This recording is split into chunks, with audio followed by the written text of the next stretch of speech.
We'll try to support you wherever we can. Oh my god, I bounced it on a knife's edge. Excellent. Oh welcome, friends, to Battletech, both Endosteel, Episode 2, 3026, Part 5. I want to say, if you're following along on Discord, in the A Time of Total Warfare chat, you'll know that I am currently writing and editing a new Battletech RPG for the... Instead of using Mechwarrior Destiny, because we run up in a lot of problems with Mechwarrior Destiny on the other show. This one, we haven't quite hit those problems yet, but I'm sure we will. I'm sure Eric and Sam will have lots and lots of words about how this system starts to break down after. I'm very much reserving judgment until I feel like I've played enough of the game to understand it. But I know that Eric has already. I played problems. 1 hour and I have thoughts. No. The other group is concerned because an auto pistol deals the same damage as a long range sniper rifle. I don't care about that. That's fine. Yeah, okay. that I don't know that that's going to make a huge difference for our game, but I think where we're going to run into problems is going to be in very different places from the mercenary group. I imagine that it's going to be more about our politicking and like being able to invest in the skills that make more sense for kind of a balanced character with politics. And we poured in miseries and misfortunes, Alexander Dumas style debates at each other. We do that. We do that. Duel of Wits style. D20 Duel of Wits style. That's what we do. We lay it down. Okay. Right. Okay. Count of Monte Cristo here. Yeah. No.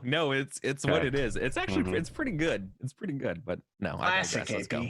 So, if we recall what happened last time, Genji Yohei has left. I know people are real worked up over this. Days of our lives. Genji Yohei has left one of his ceremonial swords on the floor as a challenge to Jasper Hiroka, who he accuses of perfidiousness and double timing it with women in the middle of the triple wedding ceremony that all of you are having. And just to be clear, this is during the Kerensky Ball, and after your weddings there's a series of like rich merchants, celebrities, and wealthy people, other minor nobility, who are also getting married in a second ceremony on the grounds, while the ball's going on. So today has become an auspicious day. I believe some of you not for me. What's not favorable at all? Yeah. Some of you had immediate things you wanted to do as Genji turns and walks away. I'll let them go first. His uniform boots click clacking on the floor's halls as he heads toward the outside. Can you okay, so cool. I had accidentally muted myself. Yes, so I feel like Kuro would immediately kind of give a glare to his staff and his guard to make sure that Genji does not leave the premises, but instead goes off into a room, politely asked to wait for Kuro after the ceremony. Can you show me what that glare looks like? I just want to know what the specific glare for remove this person to a place that I can get to later. I don't know that that's something you could communicate in glare form. Okay, even well, glare?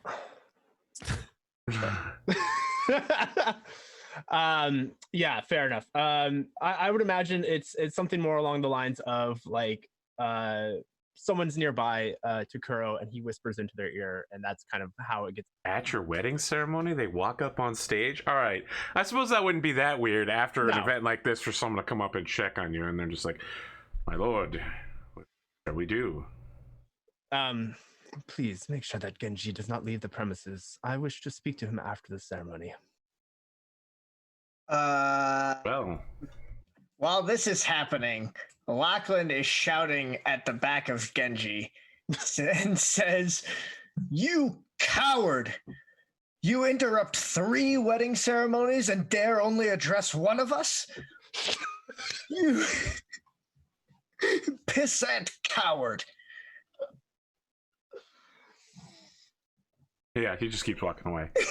Yeah. Doesn't turn back at all. Yeah, I think that's like while that's happening. I just want to be clear, while you are going on your rant, there's like 1,000,000,000% noise increase from shutters snapping as people are catching Lachlan infuriated, spittle coming out of his mouth, face red.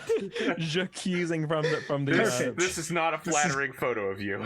This is good. Boy. This is excellent. This is gonna go on 1,000 attack ads. Yeah, I mean, you're like full blown Phoenix Wright, like at the guy. Exactly. It's super good. Exactly. And then Lachlan McDougal, unhinged. And I also have a cat behind me. No. Hot loaded.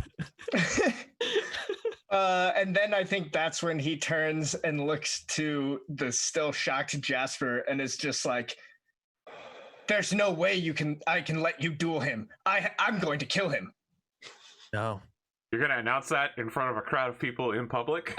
I mean, I think he's probably just saying it. It's definitely not loud enough that it would carry. He's not shouting. You what have a saying. bazillion microphones and cameras in this room. Yeah, but right everyone knows what he means. Yeah, like, okay. Like you mean like, let me duel him, and you're like, Yeah, no. but people can take it out of context however they want. Yeah, of course. I mean, that's fine. No, Look, they're not nobles. They don't have anything over us. Okay. This is a very Lachlan move, so I'm going with it. Yeah, fair enough. I don't know how it's going to turn out for your presidential race, but Lachlan's just going to. I think like this is like definitely like meant to be a more like the two of them conversation. But again, as you pointed out, AP, it's like not really a situation where it's possible to have that kind of conversation. Yeah. But so he'll probably just be like, at the very least, you have to use the William Wallace. He's piloting a dragon. Please, the priest says, let us bring this ceremony in the house of God back to order. We are here for a wedding. 3 weddings, in fact. Let's not speak of unusual events and violence. Let us turn instead to happier times. And he moves to continue. Because, I mean, as soon as you're like, yeah, let's talk about murder and killing, and the priest is like, yeah. Back on track. Yeah, sure. Like a good GM. What's the name of the priest? I think Kuro would address them. Wow. Father something. Excellent question. Let me go. Priest name generator. Priestfinder.net. Jenkins? Don't go there. Father Jenkins. Yeah.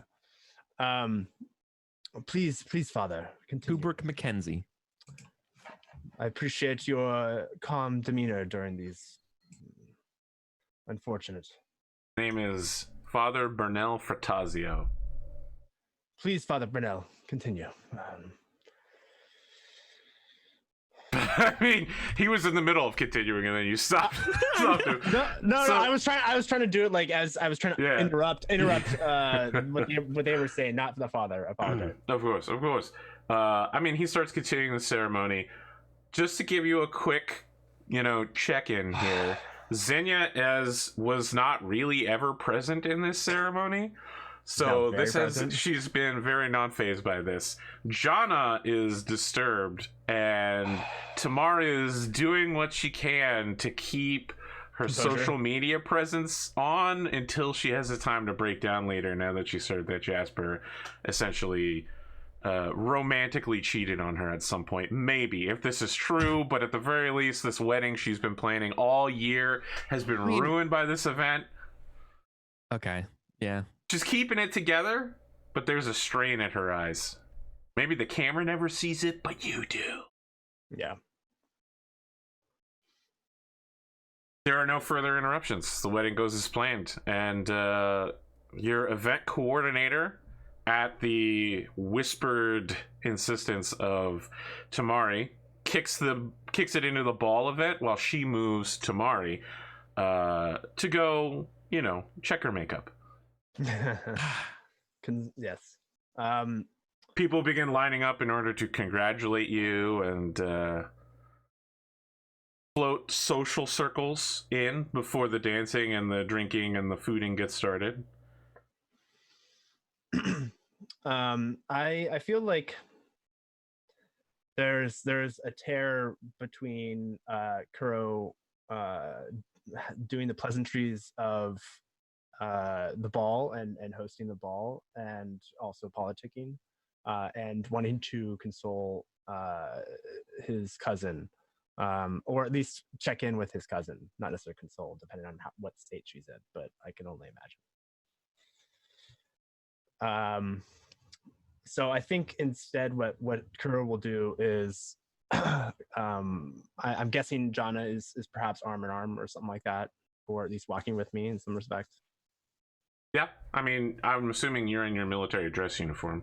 Yes. Yep. In my formal attire, for sure. As you're heading out, probably a series of soldiers from Major Garcia's command form a saber arch for you. You know, as you're moving into a reception type phase in your own house, right? Like there's not an outdoor area you can go to, so they're just forming it here impromptu. Major Garcia is waiting at the end of it to speak with you. Did they give me like a look or something like that? Yeah, like, she wants to talk to you immediately. Okay. If you'll excuse me, and I'll look to Jana. Jana looks a little confused. I mean, she's swept up in the chaos of the event, and she says, "I'll go speak with Tamari, please, if you could." Yes, of course. Major Garcia steps forward and says, "Lieutenant, congratulations on your marriage." Thank you. As unexpected as that was, unfortunately, I'm glad we were able to continue the ceremony without a hitch. Lieutenant, my understanding is that you are an active duty intelligence officer underneath my command, as I am commander of planetary forces. While you may be in a passive observation capacity at this time, I expect you to comport yourself in the doctrines laid out by the Federated Sun's Armed Forces. Yes, I attempt to as much as I can. It would be detrimental to planetary security if two nobles were to kill each other during a duel with the limited Mechwarrior forces and mechs we have at our disposal. I absolutely agree. That is all, Lieutenant. She holds out a hand for you to shake. I understand, and I shake her hand. Afterwards, I think I would walk away to check in with Jasper, and maybe on the way towards Tamari. I would probably be talking to Tamari privately. Okay. No, Tamari doesn't want to see you right now. No, we're not. No, I'm absolutely. Let me be 100% have to talk to her about this. Let me be clear. A shield is forming around Tamari, preventing you from talking to her. Jana, the event coordinator, woman that you don't know has showed up.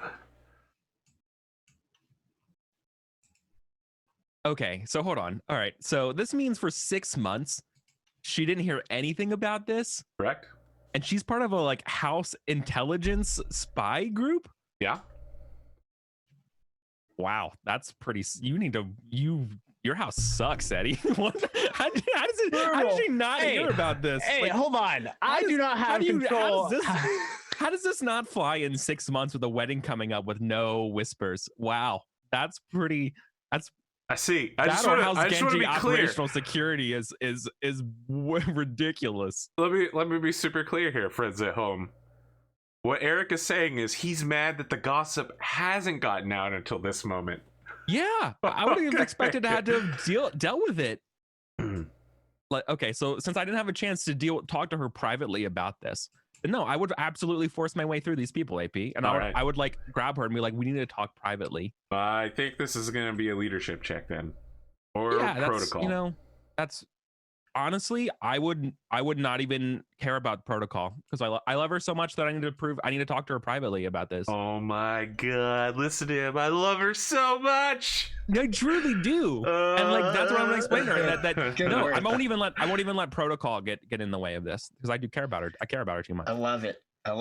I mean, I appreciate that. So like, would that change the role? 'Cause I'm not trying to do this. I would accept the blowback of being like, I would like fucking punch someone in the face if it means that I get to her. Intimidation at a lower difficulty. but failure No, I'm means... not intimidating. I mean, you're as if far anything, as... this would be like athletics or something, because I'm like going through people to get there. You know what I mean? Does that make sense? AP? Yeah, I mean, Like, look, I'm if not you letting want to anyone get physically between. force your way through, yes. Well, I won't physically force my way through unless I have to, right? So I'm I like, think- move. So I maybe think I that's, let me that's double why this leadership then. or intimidation makes Sure, more yeah. sense. I feel like it's I got you intimidation, now. and if you I got you now. fail, you fall back on athletics. Sure, Okay. sure. Yeah, that makes perfect sense. Thanks, AP. Yeah. All right, cool. So leadership first, right? Yep. Mhm. Good thing this isn't Burning Wheel. 7 plus my leadership. Looking at it, leadership is +3, so a 10.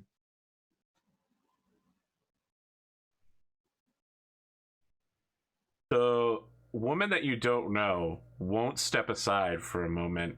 She's a little bit shorter than you, and she's staring you in the eyes, and she steps away at the last possible second, like right before you're about to get physical and maybe push your way past.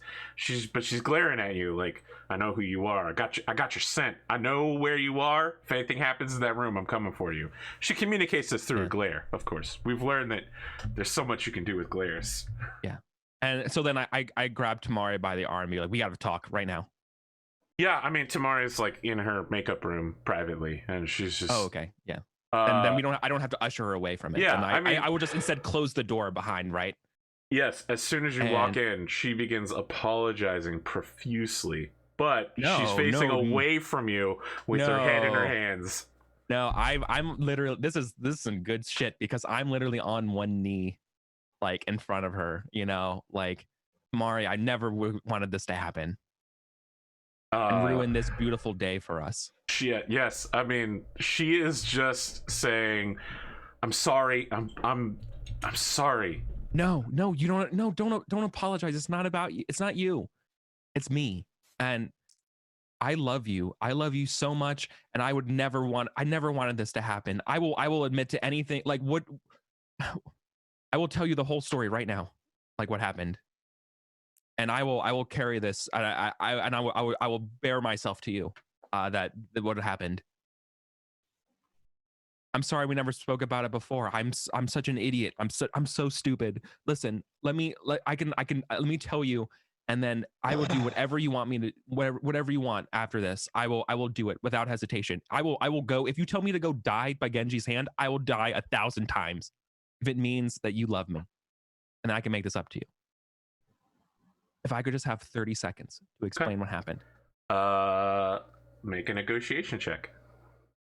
No bonuses or anything? This is absolutely you have made this a bargain directly. I was gonna make it some sort of persuade thing, and then you literally said the words. I will do it. Negotiations with charisma, right? Yep. That looks So like that would be a 14. Yeah. She presses her forehead to yours and says, this is my fault.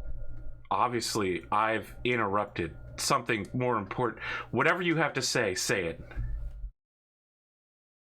I thought I had to marry for duty and not love, and I love you so much, and that's why I courted Lafayette at the Cretan ball, thinking that I had to do what was best for my family, and I was not thinking about me, and I erred, and I will carry that mistake with me for the rest of my life, and I will do whatever I can to make it up for you, because I will never ever, as your husband, ever let you down. So she's saying, tell me what I need to do. She's saying something like, is it the hair? Is it because she's an aerospace pilot? I can learn to become an aerospace pilot. No, it's because of her house's ability, power. It doesn't matter anymore. It's dumb house politics, and I thought I had to do it because I thought that's what a good leader does, and I didn't know any better, and I got better advice, and I will never ever make that mistake. And if I could just, and I just hold your hand, you know, like as she's like her forehead to me, as hold her hand, as like if I could take it all back, I would. Okay. If you need me to go die out there, I'll do it. If it means that we'll, I mean, she's confused. I mean, when you say that, she's like, no, why? No, I'm not really listening to her. Is the problem, right? Yeah. I'm just like boring myself because I'm so like. She's in the exact same situation because and it's just teenagers. Like, what do I need to do to be worthy? Like, do I need to become her? And we're both just doing that shit. Like, yeah, right. And like, no, it's not. It's totally my fault, and I'm just like gushing about this, and that's why I just want to hold her. Yeah, and just like say how sorry I am. I want to cut sideways to our good friend Lachlan McDougal. I think with like what Kuro and what Jasper are doing, it falls to Lachlan to kind of play host a little bit, and so he's gonna sort of do that. Okay, I'm gonna tell you something. Xenia's been trained her whole life for this role, and possibly the first time you've ever seen her be actively socially engaging with people. She hates it. She absolutely hates it, but she can do this, and she's helping you do it. Awesome. She knows everybody's name. She knows who they're with and what game they're playing, and make sure that you know what's about to happen when you enter into a conversation. I think Lachlan is incredibly impressed. We see that side of Lachlan that we saw like when he first met her and she was working on the generator, where he's just like kind of like blown away by how much smarter she is than him. And yeah, so he's gonna like, you know, go arm in arm with her and do the thing, be the gracious host and talk shop and you know, make sure that everyone's feeling good, everyone's got a drink in their hand, that kind of stuff. Okay. After a few minutes, you run across how shall I put this? If we want to focus on this is you, my friend. This is 100% you. I just don't know how to term this. You run across someone. It's the same woman we saw glaring at Jasper earlier, and Xenia brightens up with a real smile and says, "Rosamund," and she gives a curtsy and says, "Baron Lachlan McDougal, we have yet to be formally introduced. I am the new director of your estate's art, Rosamund Robinson." Excellent to see you again, Rosamund. How are you doing? Can I speak with you privately, my lord? There are several pieces that have recently arrived, and I wasn't able to speak with you since you have come back. Oh boy. Yep. Curveball. Yeah, I mean, he has to say yes. I mean, she's got him over a barrel here. Yeah. So he'll say yes. Unless if she intends for me to come with Xenia, then he's not gonna like send Xenia away. But otherwise, he'll like this is you and her. That's what I thought. So yeah, he'll ask Xenia to excuse him for a moment. He'll probably even like apologize. He'll be like, "I know you hate this. I'm sorry that Kuro has gone off. Who knows where? I'll be right back." I will see if I can find Jana and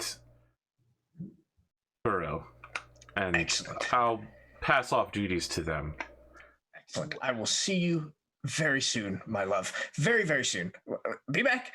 When you say my love, she looks at you weird, as if like that's the first time you ever said it to her, which conceivably it could be. It probably is, but I mean they're married, so she's now using the terms that he thinks like, are appropriate. I don't know how I feel about this. Like this, okay, this is weird. And then she's leaving.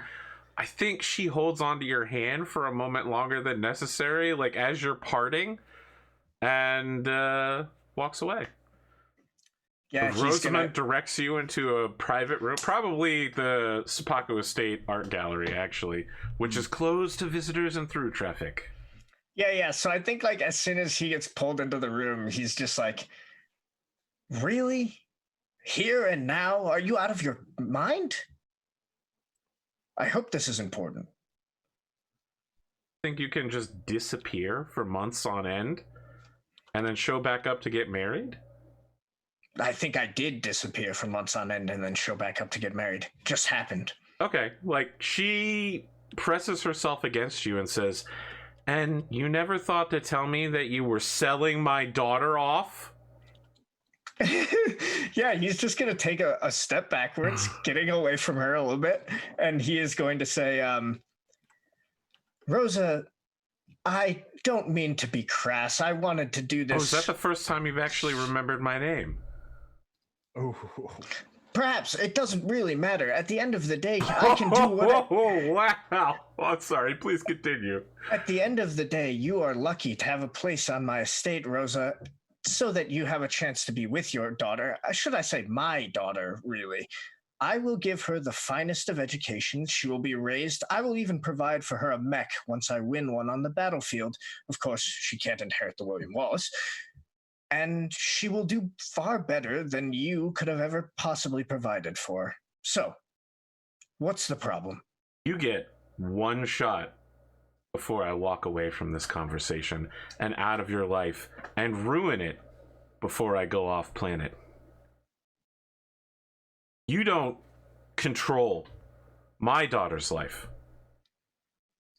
I'll tell you what you can do to help Celeste, whose name I have yet to hear from you. Stop this useless feud that you have with the Chancellor of the Senate, with the President of the Senate, with the person who leads this planet. Because that little girl, the Countess Harmony, is going to need a handmaiden. She's going to need a friend, someone close to her age. She's going to need someone who will go with her on important meetings, who's going to meet important people, who's going to be provided a very easy life. If you want to do something for my daughter, you need to get Celeste to be friends with Constance.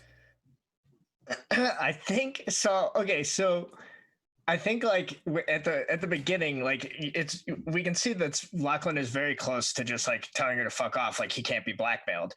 But then when she says that, he's like, he pauses and he's like, you know, I still don't appreciate the blackmailing, but that is don't not worry. a half I'm bad better at idea. the blackmail than you. I know all of your friends' secrets. I know their wives' secrets. I like the wives better than I like the three of you. Yes, You all have problems. And that's none of my business. But if it's necessary, I'll reveal everything that I've got, and I'll make up whatever it takes to fill in the blanks. I'll sell it for whatever I can get and get off planet, somewhere you can't touch us. Because that is my daughter, Celeste, not yours. Don't overplay your hand, Rosa. She's just like, overplay my hand. You were... You haven't even seen my whole hand. Here's my whole hand. And then she overplays her hand. She's just... You know that going off-world is just as bad for you and Celeste as it is for me. You won't have opportunity, you won't have wealth and riches and an estate to stomp around and pretend you own the way you have been mine. I've never needed any of those things before now. I love Lachlan. I'm sorry. I love it. I'm sorry Listen, to be the... Let me tell you something. gallery. I liked you because you have a lot of confidence, but your arrogance will be your downfall. And let me tell you something else. This guy, Sebastian Bassett, whatever you're doing with him, you need to get out of it. That guy is not your friend, all right? He is a baron in name only. The man is practically a criminal. But if he can make sure that I am elected to the president of the Senate, forget this dream of president of the Senate. What makes you think that's ever going to happen? Have you actually read the bylaws? Of course I've read the bylaws. I went to school for this. The person who has veto power over all the decisions in the Senate is the Countess's proxy. Yes, well, if I had a plan for that, if you'll let me explain, but I was going to... Look, there are ways that you can make it a impossibility for a regent to exercise their power. It's happened in the past, it can happen in the future. He's already pushing things very far over the line with what he's trying to censure us on, this ridiculousness. She's steaming, by the way. Absolutely fuming. Look, you are clearly much more intelligent than I had given you credit for, and that is my mistake. Wow. Holy shit. You clearly have a great understanding of what's going on here. Probably better than most of the nobles who call themselves political actors. I think that we can work together here, Rosa. I think that we can do great things for Celeste, but only as long as you are on the planet. And your blackmail card only works if you leave the planet. So let's figure out a way that we can work together instead of you trying to blow everything up before you get out of Dodge. Yeah, she just says, I've told you the only thing that matters to me. Celeste as a handmaiden and best friend to the Countess. You want power? You want real power? That's how you do it. Not by marrying her off to some sort of Bassett nephew. Why not both? The disgusting spawn of a Bassett? I'm not one for saying that genetics have anything to do with this, but I'm sure that that household is filled with people who have terrible ideas. What would you know about blood and genetics, Rosa? The Bassett name, though it may have been traipsed through the mud a bit of late, holds great importance in Whittington. She laughs and says, only among you nobles. And from time to time, you might recognize that direct action is considered a very serious thing on Whittington. Okay, so before I say something, I do know that that is true. So, like, yes. Basically that just prohibits, like, noble union busting?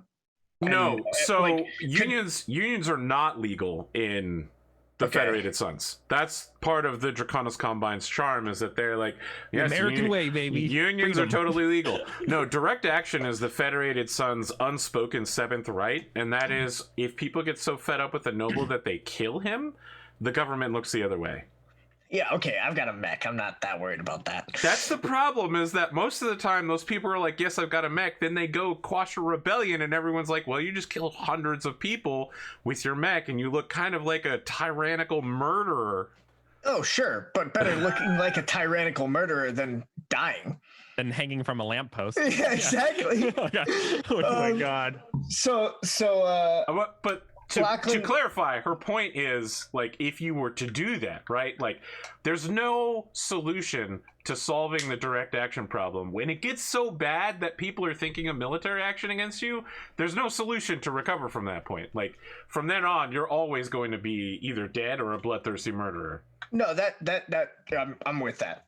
So, I mean, what she's telling you is, like, don't remove yourself from the people's support. Like, if you think that you're so far above the people, you're not. Like, you need us. That's what she's saying in not so many words. Sure. So I guess my question here is, like, is there a role to be had? Because it seems like we're going around and around. It doesn't. Yeah. So I'm not sure without a role that one of us. That's the question. What do you want out of this? I mean, she's told you her demand. Yeah. So I think like. I was trying to allude to that, but to make it more clear is, like, Lachlan originally was going to just tell her basically to fuck off, but she clearly has a good plan and he likes the idea. So he wants to try to find some sort of compromise option. Okay. Just to be clear, there's no compromising with this woman. She has laid out her plan and you follow it or you don't. So what if Lachlan's, can Lachlan roll? Sorry, I'm jumping in here. May I? Go ahead. Can Lachlan make a roll then to find the compromise that she can't? I mean, you have to have a compromise. You can't just make a roll and say, now a compromise exists. Oh, okay. That's well, like, later what it is. The way I was that's fair too. It is, like, essentially the compromise would be like, Lachlan would essentially trade in he would essentially work with the Chancellor to trade in his bid for the Senate and essentially get rid of that in exchange for making sure that Celeste becomes a handmaid.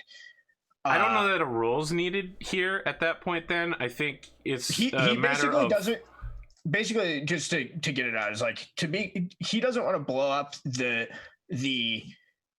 deal he made with Bassett, because even though they both see it in this light, like the way Lachlan thinks about it is like, oh yeah, Bassett thinks he can use me, but really I'm using him. And like obviously Bassett's doing the same thing.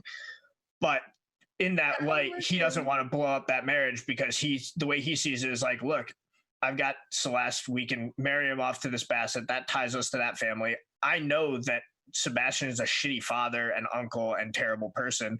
I'll just help raise this kid and make him like me, and so on and so forth. For her, I don't think there's any role here. If you want her to believe any of this, you have to do it. Like, if you want her to believe that you want any part in Celeste's life, you have to start with figuring out a way to get Celeste in with the Lake family. There's no role to assure her of anything less than that. Like, you want to have a discussion about Bassett afterwards? That's fine. That's fair. Then I guess that's where the scene ends.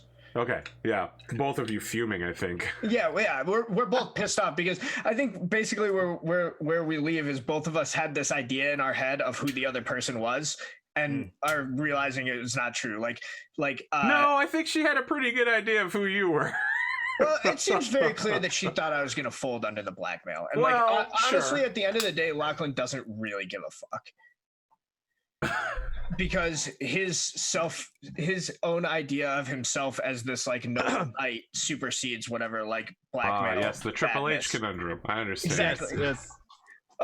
So like it's hubris. right. But at the same time, it's like Lachlan thought that he could just basically like blow past this woman as a concern, and that is very clearly not the case, which I like. At this point, you have been intercepted, Kuro, by Senya, who is asking for you and your wife to come out and help entertain people. Classic. All right. Go talk to We're this at dignitary. your house. You haven't said hi to the fourth dignitary of House Lafayette, or whatever, right? Okay, so I think what I end up doing. Compliment him on his car. Yeah. Like all that shit. Kuro, because the scene is right now where Jasper has gone off to Tamari. Jana is there with them, so yep. I think Kuro would go off to basically like as soon as Enya approaches me. Very well, I will retrieve Jana and we will continue as two hosts. Enya tags out at this point and goes to head for any random room that she can find a fainting couch on. Her social capital has been spent for today. Total introvert, agoraphobic. Yeah, totally. I will, however, tap both my cousin and my aunt, who are obviously on the grounds and at this ball, to host while I go retrieve Jana and deal with one minor thing before I return to the ball. Yeah, of course. Just your family is used to doing things like this. Of course. Yeah, tell me what's up. So Kuro would approach Jana and say, how was Tamari? I don't know. She looks around, she says, I'm the only one left guarding this door. I think there hasn't been any loud noises or anything like that. It just I will go and listen to the door. When you try to do that, she immediately swats you. She's like, no, stop. Fine. Is this the fabled intelligence gathering of Alsabaku? Stop. They're married. This is their problem. The two of them are in there. Just Very well. I will leave them to it. However, we've been asked to host. Xenia is at her wit's end. I have tasked my aunt and cousin to do what they can, but I also wish to ask you, Genji has slighted not just House Hiroka, but also ruined our wedding. I mean, she shrugs and she's like, I really don't care. I mean, do you care? I want him to apologize to you. I would rather he back down from some of his more aggressive policies. Look, this wedding is a formality, okay? We already have our own mesh, and we've got our own problems to work out. We don't need to involve some outsider. I don't care about him except for his vote. He's just a hound. A dog of a military that doesn't even... He has overstepped his bounds far too many times in aggressive action. So, I mean, she says, I don't want to hear that from you. You left for 6 months. I had reason to. Yeah, I've heard that before, and you lied to me about it. We'll talk. I apologize for that. It's an old habit, and I do not want to have that habit with you. Oh boy, let me tell you something. This conversation was going one direction, and when you say it's an old habit, it suddenly goes in a totally different one. She's like, are you going to lie to me often then?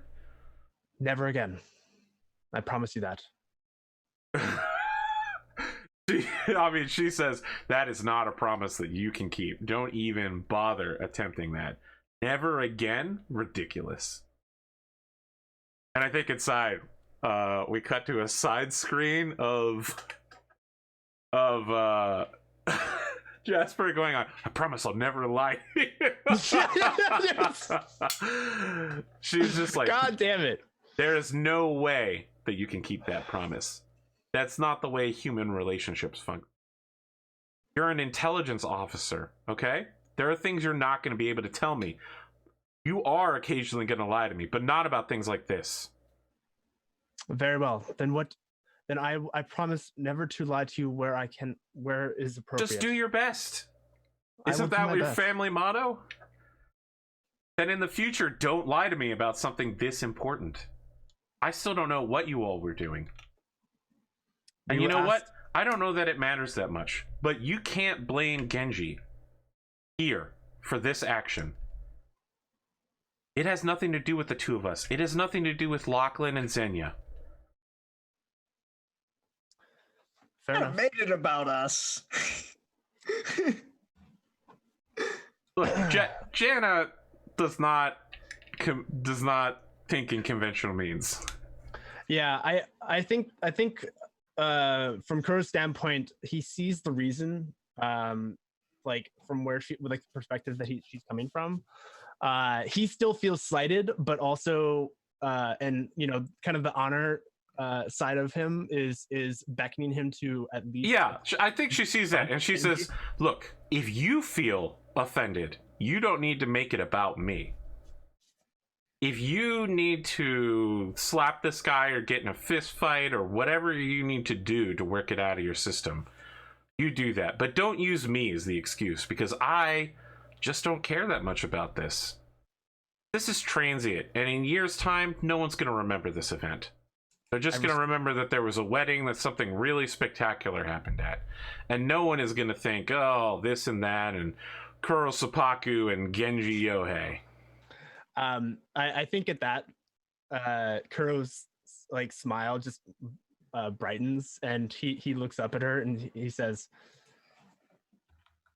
"I'm really happy that this happened." And that's. I hope you mean us getting married and not Jasper being challenged to a duel. Yes, and he goes into an embrace and gives her a very endearing kiss. All right, yeah, she's like, okay, all right, okay. And I cannot tell you how much I respect your perspective on these things. Okay, look, we need to get out there and do the hosting duty. All right, save the touchy-feely stuff for later. He'll chuckle at that, and I will join you in a moment. I must release Genji, which I had him set aside just in case I needed to talk to him. She looks slightly troubled by that. I simply put him into a room so that I may talk to him before he clambered off somewhere, and he'll look at her briefly and I mean, she just leaves to go get the hosting thing done. Yeah. I want to tell you folks at home that we have a Zoom chat going, and that Eric and Eddie have been absolutely fucking flaming Lachlan's incredible arrogance. No. No. Wait, you thought I was sarcastic? Everyone else is arrogant. You're the only one who sees something swear. Everyone else is like a nuclear option. You're like, whoa, slow down. You're like, that's all Lachlan's saying here. It's like, slow down. This is mutual. And everyone's like, nuclear. Go, press the button. Oh my gosh. All right, you enter into what can only be termed as a polite holding room, where Genji is standing at parade rest in his military uniform. I think Kuro would approach formally and give. Is it like protocol to give a slight bow? When, yeah. So he would do everything very formally by the books. And he returns a slightly deeper bow. Mm-hmm. And Kuro would say, Lord Genji, I appreciate your attendance in these matters. Unfortunately, I wish for an apology. For you not only slighted House Hiroka, but also the others that were in this wedding. You could have done so in a less dramatic manner. If I were more flippant, I would say something like, I assumed you came here to apologize to me. Or I would point out that my very presence here was to seek an apology from Jasper Hiroka. I understand that you might be offset by the manner in my delivering the dual challenge. And for that, I am apologetic that you were caught in the crossfire. However, Jasper Hiroka thinks that he can get away with whatever he wants. He believes himself above the morality of man and its laws, and he's wrong. He cannot simply go around proclaiming himself to be one of these, what is this ridiculous term that they are using? The Knights of Romance?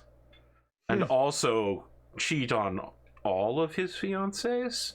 I heard that there may even be a third woman with a child. With all of that, there is certainly much to learn. And I agree that perhaps my lancemates have not had the best of decisions, but neither have most nobles. And he looks to you, and I accept your apology. I apologize for holding you this long. You may leave. And Kuro will give another slight bow. I will see you at the Sanitarian, and leave. Before you go, he says, Lord Spaku, you would do well to have your landsmate apologize. I would rather not be forced to kill him. Kuro stops and says, I agree. We need all the defenders of this world that we can. Even in times of peace, some do not believe in such things. And he gives him like a death glare. Not a death glare, but like he's like, he gives him kind of an insinuating glare. Like, it's like, I know that you are sparking levels of aggression and I do not appreciate it. He just has a blank face, and then he leaves after you leave, exiting the facility. I return to the festivities and I join Jana in hosting. Yeah. Is there anyone that Kuro or Lachlan are seeking out specifically at this event? Obviously, Yohei Genji and the Genji clan are out at this point. Genji clan out. Yeah, Genji clan out. First, Lachlan would go see like make sure that his new wife is okay, and probably just have like a, you good? All right, I'm gonna go back out there. She's catnapping. Yeah, exactly. And, you know, maybe like leave her like some food or something, and then he's gonna go try to find the Chancellor. By the time you've left, the food has disappeared off the plate mysteriously, but she's still asleep somehow. Nice. As the two of you re-enter, you notice that everyone is moving around the facility. They've moved all of the pews that were used to accommodate the dance floor, but no one has touched the ceremonial sword that was left on the floor by Genji. It's like it's the white elephant in the room that everyone's literally dancing around. Literally. Is there a protocol around that? Like, is it left? I mean, the sword is there for Jasper to either pick up and return, or to, if he doesn't return it, then it's basically a acceptance of the duel. I see. If he does return it, it's basically saying like, we gotta send the seconds. I'm sorry, first. bro. Yeah. Yeah. Yeah. Do you want to go first, Eric? Did you have something? Well, I mean, what does my wife want me to do about the duel? Nothing. She doesn't even accept that the duel's happening. She wants to know what she can do to be more attractive in your eyes. What does she need to do to be more like Audrey? Big ol' oof. Yeah. Well, then I need to spend time. I don't think we need a scene on it, but I'm just going to spend some time convincing her that it's how she's perfect. That's honestly what I'm going to do. Good. Make a roll. Seduction roll. What kind of roll is this? That was such an evil. Here's my question. Do you honestly believe what you're saying? Yes, I genuinely love her. Like, Then I'm not lying to her. Like, I'm not lying at all. Like, Jasper genuinely, sincerely likes Tamari, like loves her, and that he thought that he had to just do the fucking like marry for power and politics and not actually love. He did and a so goof. like and so the fact that he didn't have to do that makes him like fuck, and like now he's just super apologetic about it, and he's like, no, you don't understand. Like, this is perfect for me. You were perfect for me. I'm gonna give you an option between acting and negotiation. Then there is no like flat out persuasion or anything that in the system. I feel like acting would be more deceptive. I feel like negotiation, but also negotiation seems not. I believe if you had said that you didn't fully believe this, it would absolutely only be acting. Yeah, I guess it's a negotiation. Look, let me put it this way. How did Patrick Rothfuss put it? It's not about telling someone that they're beautiful. It's about showing them that they're beautiful through your actions. All right? You can say whatever you want to her. All right? But what you need to do is show her, and that requires a bit of showmanship. I really killed that one right there. I really feel like I beat it to death. Yeah. That doesn't mean it's wrong. All right, well, then hold on. Okay. I think it's just what it comes down to is negotiation sounds a little formal, but that's what this game uses as a word for persuasion. Yes. Honestly, persuasion in this context also sounds a little formal, but like that's probably the closest we're gonna get. Like, what am I getting out of this? I convince her that she's not to blame. Correct. She absolutely believes she's to blame for this situation. Yeah, I'm gonna roll and make her that it's about me. Okay. For sure, I will do that. And I got +4, so let's see. All right. Okay. I'll take a 12. All right. 12 ski. She calms down. Takes a while. She stops saying the kind of things that make people think, "Oh man, this woman is ruined forever. You've destroyed her life." Yeah. Listen, I'm sure there's gonna be chat comments along this regard. Everybody loves Tamari. Yeah, I destroyed this day. I destroyed this wedding. Obviously, then the thing I have to do is I feel like I owe Genji the duel now for her. Is like how I feel right now, right? And like whether this is the part where Tamari's like no, and she becomes like the power wife that I expect her to become, and gives me the right advice would be great. But like, I don't think she's in a position. Right, listen, I'm gonna tell you this. Down the line, things will be different. Like after today, she might have different advice, but for right now, she's not in that frame of mind. Right. Well, then know what it is, because I feel like I got a success here, and I want to do this in a way that doesn't matter. It's like I won't even fucking acknowledge Genji. I won't do anything. Today is all about you. Okay. I think that's probably right where you need to be. Yeah. Right. And Nice. that's how I play it. All right. Good move. It's gonna take her a few minutes, but she's gonna take all of her makeup off. Because I mean, it's basically ruined at this point, and just go out without the makeup. Ooh, nice. Fine. Love it. That's a power move. She's cute enough to pull it off, you know? Oh yeah, Power move. she's my cousin, of course. Wow, you think pretty highly of yourself, huh? Yeah, okay. I mean, yeah, so I'll go Look talk at to this the guy Chancellor. here. Oh yeah. That's- Oh, you're gonna go talk to the Chancellor and President of the Senate, Sir Erwin Father Lake Reingold. Well, if I'm gonna make this deal, I gotta make the deal, so... Okay, yeah, I mean, he is essentially holding court with powerful industrialists, exporters, very few nobles, a lot of merchants, rich people.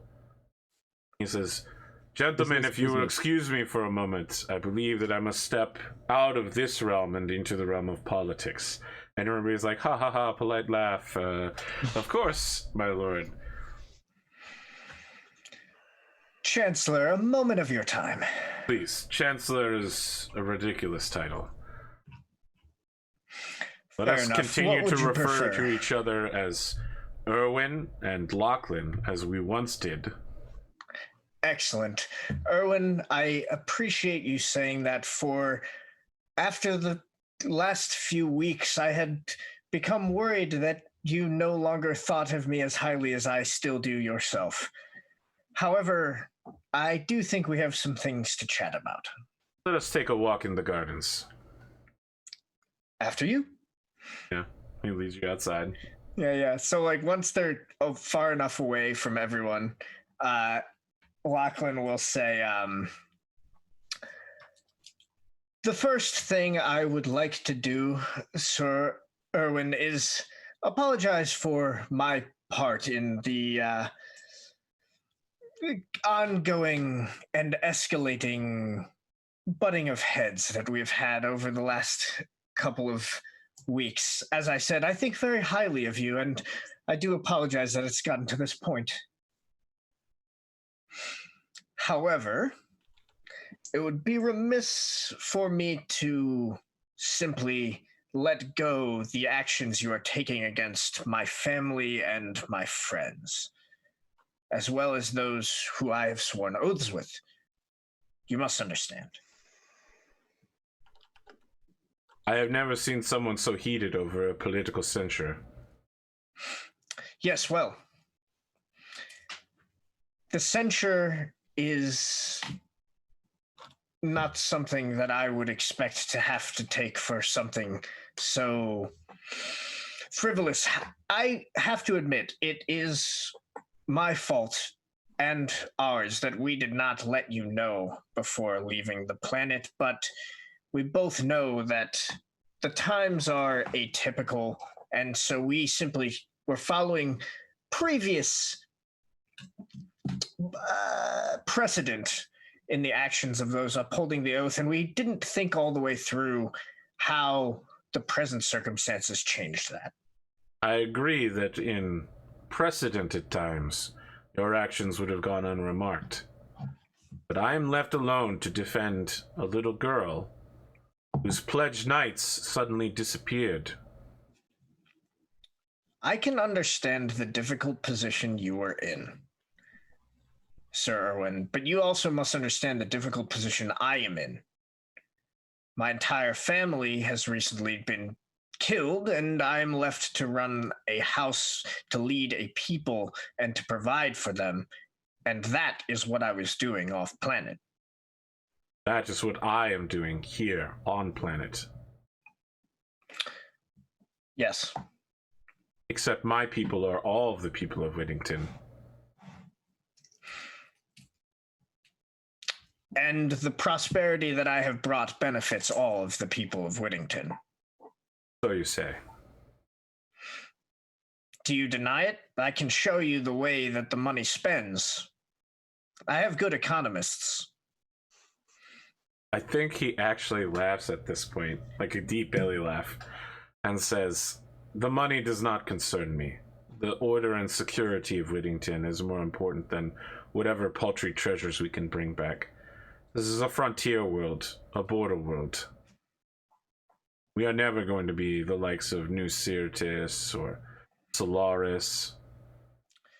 That limited imagination is what keeps us from becoming safer than we have ever been before, Erwin. And what measures would you take to make us safer? Expansion, growth, limitless possibility. You say we can never be a Solaris, but if we could, who would dare land mechs to attack us? When was the last time you heard of an invasion that went on in Solaris? The Commonwealth would have to be nearly destroyed for it to be thinkable. A central world heavily defended by multiple regiments, yes.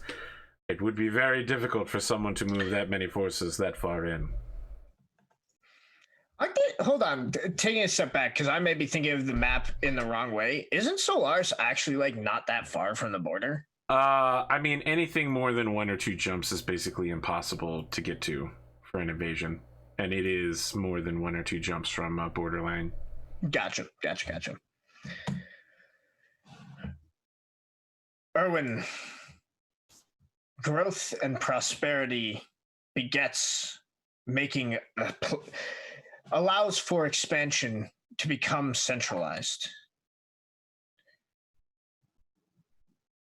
I'm hearing a lot of words, but I'm not hearing a lot of details. What specifically are you alluding to? I am not going to reveal my policy plans to you until we know that we are in alignment. And before I know that we are in alignment, I'm going to need some sort of assurances. Otherwise, I will have to continue on my current path and try to make sure that those assurances aren't needed. That sounded a lot like a threat. I don't mean to threaten you, but it's clear I'm trying to take your seat. Have you not seen the ads? I have seen them. They just do not concern me.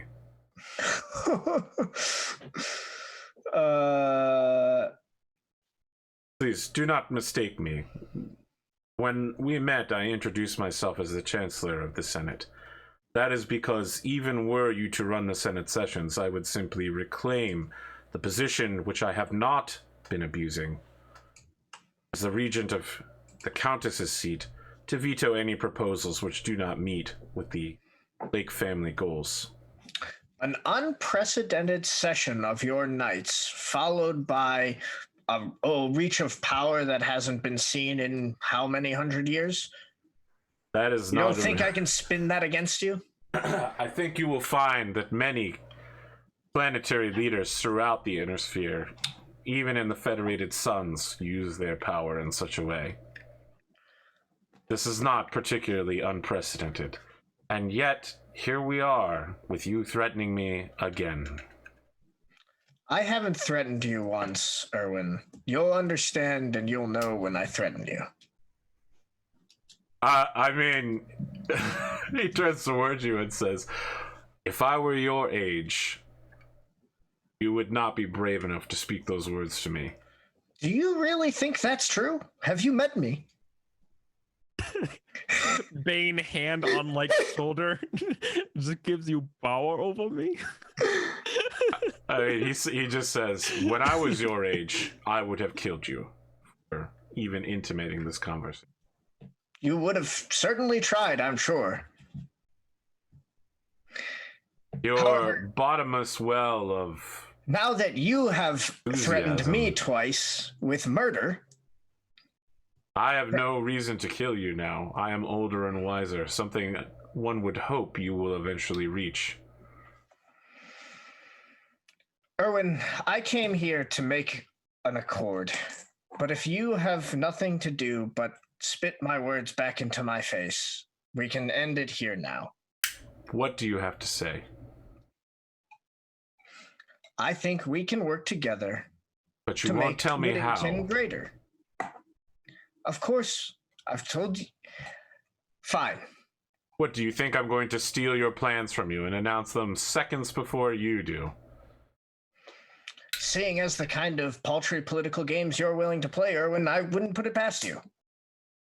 When have you known me to get involved in politics at all? A censure is getting involved in politics, whether you like it or not. A censure is the mildest form of political measure. It is someone telling you you did something wrong. There is no power behind it. That certainly is your perspective on this measure. Do you believe these words this dude's saying? What the fuck?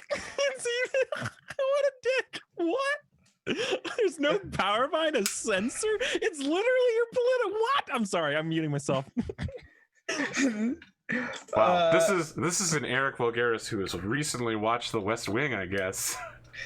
So, no, I want to take this out of character. There isn't a power behind the censure. That's the whole point of a censure. It's a meaningless gesture. That's what we've been talking about off screen. It's literally, what you do is you talk about it privately, and if you don't, then you go public. All of this stuff should never ever happen publicly. That's a public admonition of problems, and that's dangerous. Like you can't.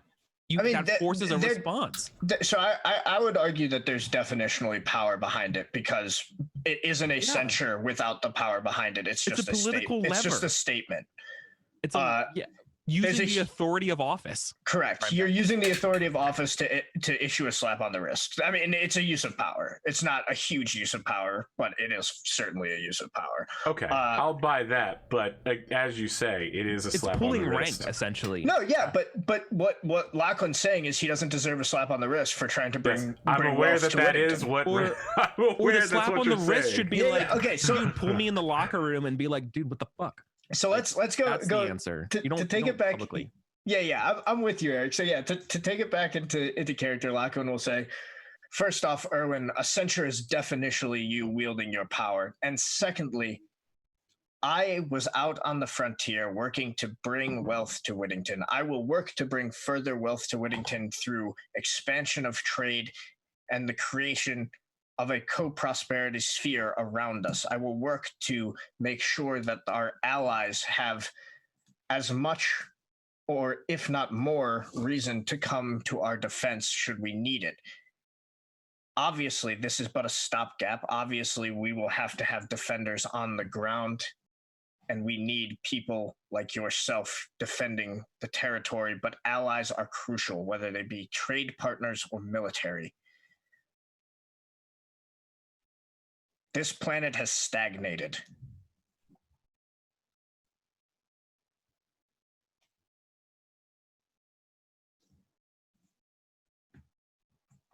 A pregnant pause. Yeah, I mean, he is regarding your words and says, stagnated. Choice.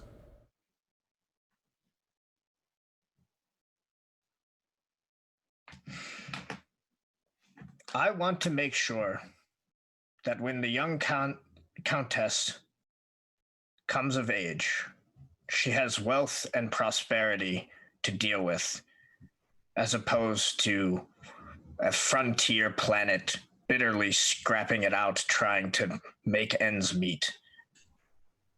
Things can be better. We have to take advantage of this period of peace. It will not last.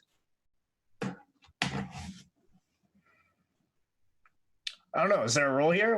I mean, I get to him with this? Yes, but it's going to be difficult because he's repeatedly asked you for specifics, and you've repeatedly just said, "I will make everything better." You haven't given him. I mean, okay, so I'm trying to give you some specifics, but I don't know how to get more specific than that, because it's I don't know the details of Battletech trade deals. Okay, can I offer something? Yeah. Actually? So I mean, you have those things that we talked about in this, the proposals that we're going to be putting up. I mean, that's what I was trying to talk about. Is expansion of trade is. When you say expansion of trade, do you mean trading with the Outworlds Alliance? Do you mean trading with the Draconis Combine? Are you staking your political career behind free trade? Basically, that is something he can easily digest and understand. Yeah, absolutely. Lachlan wants to position himself with Jacobson as essentially the free trade progressive. Okay. So you've aligned yourself also I think with Kuro and potentially Jana as well. Yeah. I mean, yeah. So I think maybe a little bit less Jana, but but certainly with Kuro's ideas about like the export of educational material for sure. Okay. But by and large is like from Lachlan's perspective is like he wants the spaceport busier than it's ever been, right? That's where he sees it is in it for him. So he stops you and says, "You are doing this with Sir Jacobson." That is the plan. You Sir have Jacobson, the votes. With your aid, I will not get involved in voting unless and until you take the presidency from me. Of course not. You have the votes. I have the votes.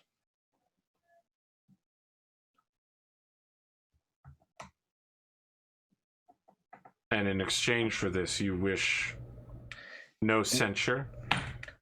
I want you to remove the censure. I will abdicate my run for Senate President. And I don't know if you know this, but I have a daughter. I was thinking that she would make a good companion for the young Countess Lake. There aren't many her age around. I plan to give the young Celeste the finest in education, and she will be a fine mech warrior one day. So when you said you had a daughter, he looked like shocked, like, what the fuck? And when you say Celeste, he's like, oh shit, this just got real complicated. He says, when you say Celeste, do you mean Celeste Robinson? Absolutely. I see. You... How shall I say this? Certainly keep strange bedfellows. Poignant choice of words, Erwin. I am known for my comedy. Yes, well.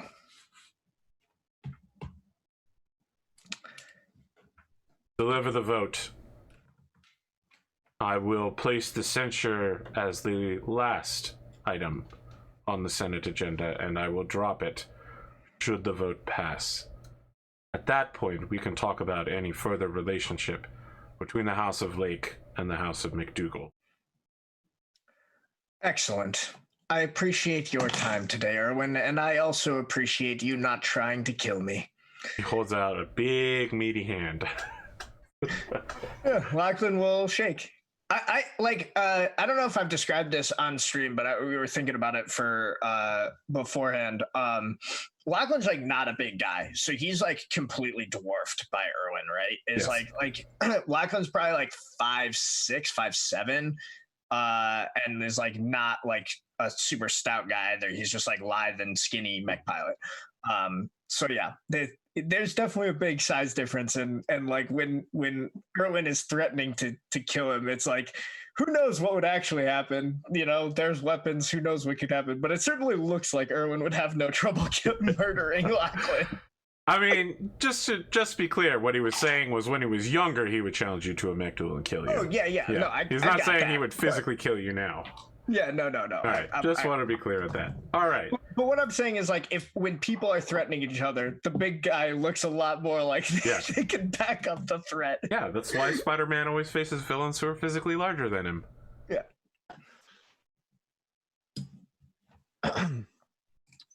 All right. Is there what else happens at this party? If you have any politicking to do, it's time to get it done. Yeah, so I mean, I think this would be a time that Kuro would work with Jana to understand a consensus of like where people's policies and concerns lay, kind of prepping ourselves for the Senate. I would follow Jana's lead at some level, because she, you know, clearly has at least some level of understanding that's greater than myself. And I you know, like to work as a team in that regard. Okay, so your plan is to follow your wife around and let her do your job for you. No, I said we were going to work as a team. Okay to say yes to that statement. No. Well, the way you framed it was like, no, because I framed it for my maximum comedy. Oh my god, yeah, you're right. But no, I think Jonna obviously would be kind of like Xenia in that regard, where she would know who is who and who to talk to. I've been off world, obviously, so I don't know the most recent politics. Of course. Yeah, I mean, is there any conversation with any other house head or notable individual that you want to zoom in on? So I think Jonna is specifically directing you to Angelique Latour, who we've never met on screen. Yeah. I've been and looking whose at her. votes have pretty much been a mystery. Yeah. Well, I mean, they've been somewhat aligned with von Hohenheim, at least, is my understanding. Correct. But I think Latour would certainly be one of the folks that I think Kuro would want to approach and simply get to know. And is there anything that Jonna would like? I guess. I mean, preface that with. Yeah, I mean, Jonna's sending you over alone and says she is very, very young, and her house is a competitor to mine in the transportation business. So while we may have been more aligned, we are rather less aligned now. It would be better for you to handle this alone. I understand. Is there any concerns that I should approach her with? Something that we can perhaps don't underestimate her. Understood. I tend to not. I tend to try not to if I can. I'll do my best. And I think like there's like in Kuro's mind, he's thinking about different policies or different things that would align the houses to some extent, or again talking about an overall trade improvement, like things like that. When you approach her, she gives you a curtsy and says, "Baron Spaku, congratulations on your wedding." Angelique Latour, thank you for joining us for this auspicious occasion. Have you come to acquire my vote for President of the Senate, Lachlan McDougal? That is certainly an interesting turn of events. However, no. That's good, because you won't have it. He may well as not have mine, but that is here nor there. I was going to talk to him later about it. Like, this is a shocking turn of events for her. She was like, well, that's not how I expected things to turn out. Well, as you know, politics can be politics. Lachlan himself. But I am here to discuss trade and how our houses may align to improve the standing of Whittington as a whole. I wish to hear your thoughts on what you think may benefit us in proposing for the Senate. This is kind of like I mean, like she just turns towards you and just flat out says, House Hiroka's tariffs have to come down. My business is moving things around on planet. His taxes, his trade policies make things difficult for me. Out of curiosity, what, like, Kuro would, and this is like kind of what was going in Kuro's head. Like, what do those tariffs do? Would Kuro know this? Oh, Eric, you're muted. If you were trying to say something, I would like to know too. Yeah. Yeah. So, so I'm going to fill you in on the details of what happened. She voted yes to this issue last year, and now it's really come back to bite her. It is going to generate more capital for House Hiroka this year than normal, but it's also pissing off your allies. Specifically, the person it's most affecting is the one who has to move all of your stuff. Yeah. Okay.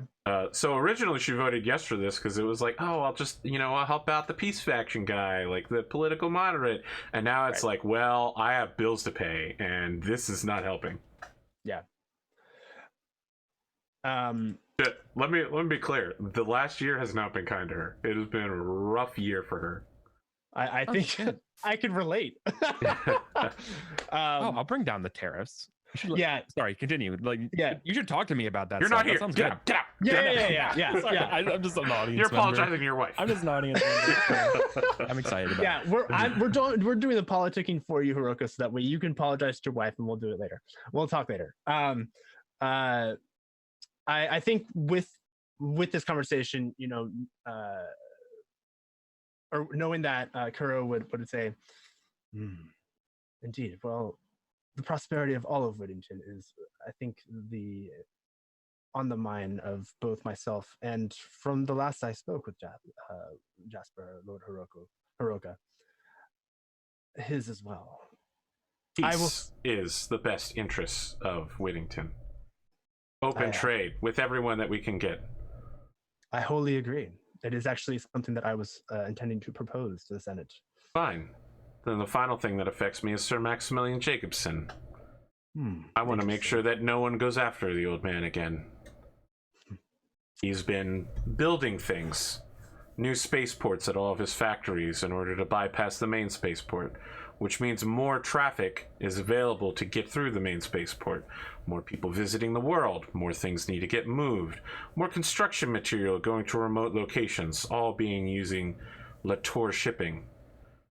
When people try to remove his status, when people try to interfere with his policies, it's a problem for me.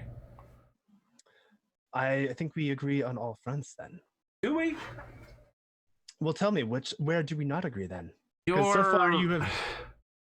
Your voting in the past has been erratic. In fact, I have to be honest, I don't know where any of your Knights of Romance stand. The houses of McDougal, Hiroka, and Spaku seem more or less aligned, but only in the way that a crumbling tower falling over is still in one piece. A fascinating analogy, to say the least. I do not disagree. Last Senate hearing, we were less organized in our attempt to get the votes that we were aiming for. Your wisdom in where our priorities lie aligns with my goals as well. If that means that I must convince my lance mates, the other, how do we describe ourselves like to other political parties? Because like I know that we're bound by the oath. Are we like the... So the press is taken to calling you the Knights of Romance as coined by Sebastian Bassett. Oh my god. Because, well, technically it was a thing that Lachlan said, and Bassett was like, yep, that's what we're called. We're the Knights of Romance, and I'm one of them. I'm number 4. I'm D'Artagnan over here. Oh my god. I think Kuro would not necessarily would not necessarily try to expand upon the usage of that, and simply say the Knights of the Oath, and ensure that we are further aligned, if not simply to protect our planet in the future better, but also to ensure that the peace is maintained for as long as we can. So vote in that manner, and I'll talk to you more. I want to see results. I agree. Then we will be talking on the Senate floor. He gives you a curtsy. Enjoy the party. I love it. It's like political Stardew Valley. Presenter the yes fish on voting day. Oh my god. Or plus 15 reputation. I think that's it. Unless because I would assume that Jana would basically talk to others and try to get a consensus. Yep. Building a coalition of sorts. Lachlan, you got anything else? This may just happen in the intervening time, but I think like he would like send some sort of message alert, like letting everyone know his kind of changing course, right? I feel like the three of you absolutely, and maybe Bastion needs to be involved as well, but you need to sit down and get your priorities right, because a lot of you are making deals without the rest of the party knowing.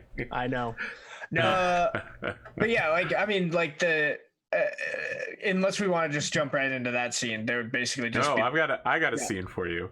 But yeah, so other than that, just like a general like letting Jacobson know that we need to stop running campaign ads, that kind of stuff. Okay. There's two scenes we need to get to. Okay. Unless you have anything else, Eric? No, I'm just waiting for Tamari's advice of what I should do about the duel. We'll get to that in the deep future. Afterwards. Yeah, At a very brief moment where you are separated from Tamari, someone appears behind you and says, "My lord, I understand you are having problems with head of House Yohei, or the head of House Genji. Shall we make your life less problematic?" Master, I can't. Today is not the day. When is the day? I'll let you know. We are always available to serve you, respected lord. I appreciate that you come to my aid on such a terrible time, and that your loyalty to me is never wavering. But this is something that I'm going to have to deal with on my own. You are never alone from our family. Oh. And let's see. Did I hear anything about? Remember when I was like interviewed by the internal security people? Correct. Yes. Did I hear like? Was that the first time I heard that they were the Aki Herzogs were implicated? I mean, they didn't implicate them directly, but certainly she wanted to lead you to that conclusion. Yes, she was. They were not subtle attempt. I think so. That crosses Jasper's mind, but I don't think I'm smart. I'm not bringing it up because like Jasper's not in that moment right now. So no, I'm just gonna appreciate Akari's loyalty and then just be like, today's not right now. Don't do anything. I'm taking care of it. I'll take care of it at my own pace. By the time Tamari returns with a glass of milk, he is gone. In a way that the mysterious Yakuza ninja can just disappear. The next morning, after the start of the honeymoon, when you wake up, Kuro, Jana has set up a crazy person conspiracy wall on the mirror, on the bedroom mirror, and is working at her laptop with tables everywhere, and she's on a Zoom call with some economists that you recognize from television, and she's like, "Hold on a second, my husband's waking up." And she turns off the camera and is just like, "Listen, we need to talk later, but we can't take a shower." She says, "We can't have peace. We have to have war." What? Yes, it's going to happen anyway. I think Kuro does like a quick analysis of her crazy wall and like okay, absolutely. Please, do you let's make an investigation, or this is not tactics. This is not a military. Do you know about differential equations? Investigation is one of my hard skills. Investigation or some sort of knowledge economy. How much do you know about third order differential equations, my friend? Wow, third order? Well, yeah. I mean judicious guessing. It's that's actually the chapter in the book of how you solve those. It's called judicious guessing. You're like, I don't know. It sounds like it might be this. I remember some of that from college, but barely anything. Really. Yeah, Sam. She needs to go to war with Iraq. It's the only financially sound choice. You got her. That's absolutely her plan. Oh, dear. Okay. It's a +4 on that, so it's an 8 plus 13. Okay, you do not get everything here.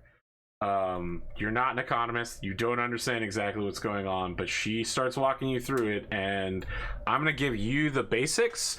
Kuro understands a little bit more than what I'm telling you. Okay. She walks you through the way that the Federated Sun's export network and economy works. So there are marches, which are border worlds, which receive a huge amount of supplies and extra funding.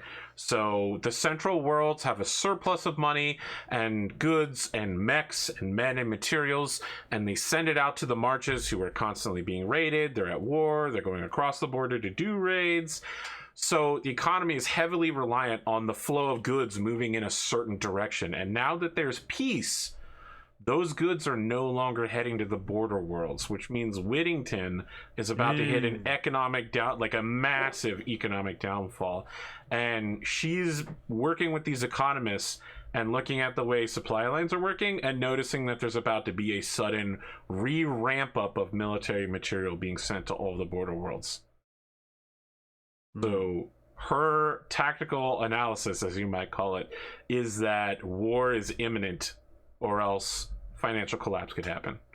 Even with the bolstering of a trade union with the Lyran Commonwealth, that only helps the side of the Federated Suns that faces the Lyran Commonwealth, and you are the furthest point from that. Yeah, that's the Lyran March. Or the they don't have a Lyran March because the two nations never really fought each other. Okay. I think it'll eventually be called the it'll be called the Chaos March, I think, at some point, or the Sarna March. That low-key fits very well with, like, it honestly fits kind of well with what Lachlan was saying, even though it accelerates his timeline, because his idea is just like, look, we're going to go back to war eventually, so we got to balloon up the economy as much as possible before the war hits. Yeah. I think Kuro like pauses for a moment after she explains all this, and just looks her dead in the eyes, with like a kind of a knowing look, and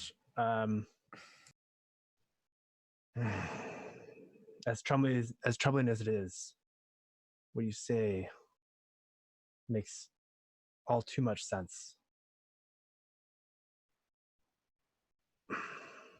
If I'm putting this together here, people have to be doing it across the inner sphere. And if I'm seeing it, our enemies are seeing it, which means they're doing the same thing.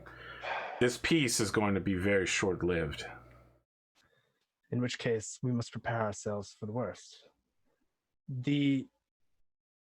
My proposals to the Senate were intended to increase trade, but not just any kind of trade. I was working with Jacobson, for instance, in my previous mission to secure our ability to bolster military education in addition to our non-military. The way of the Seppaku House. Where is this military education going to? The Draconis Combine? No.